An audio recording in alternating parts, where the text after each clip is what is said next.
Γεια σας. Κάτι που ήθελα να μοιραστώ μαζί σας, κάτι που μου έκανε εντύπωση και κάτι που ήρθε ουσιαστικά σαν φωτεινή ιδέα, ήταν στις τελευταίες μου διακοπές που έψαχνα να βρω μια παραλία.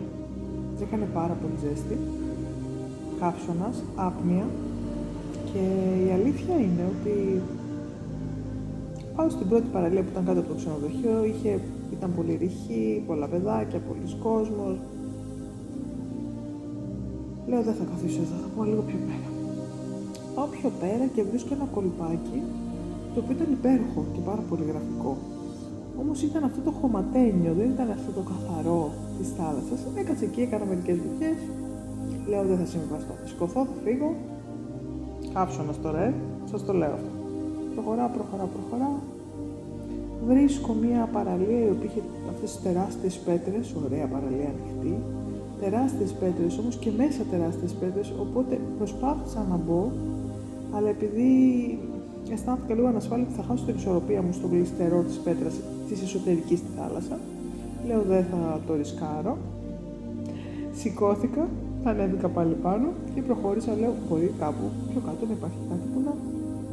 Και εκεί που περπατάω, βλέπω στον ορίζοντα και ένα εκκλησάκι μικρούλι και λίγο πριν το εκκλησάκι βλέπω μια παραλίτσα η οποία είχε βότσαλο, φυσιολογικό, θάλασσα καθαρή, διάβγεια, έβλεπες δηλαδή μέσα και όταν έμπαινες μέσα είχε κάτω άμμο, το ιδανικό για μένα δηλαδή.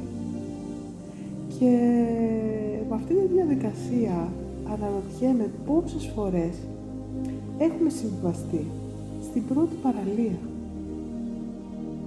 Αντί για παραλία βάλτε εσείς ό,τι άλλο θέλετε, σε οποιοδήποτε τομέα. Πόσες φορές δεν έχουμε καταναλώσει ενέργεια για να ψάξουμε αυτό που είναι για μας, σε όλους τους τομείς της ζωής μας.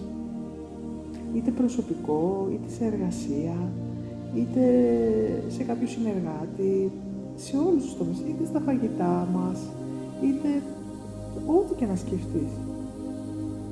Μπορεί να υδρώσουμε λοιπόν λίγο παραπάνω, αλλά έχουμε πολλές περισσότερες ελπίδες να βρούμε αυτό που είναι για μας. Και η χαρά, ήθελα να σας πω, ήταν απερίγραπτη, διότι λέω, επιτέλους θα απολαύσω το μπάνιο, δεν γίνεται. Λοιπόν, να είστε καλά.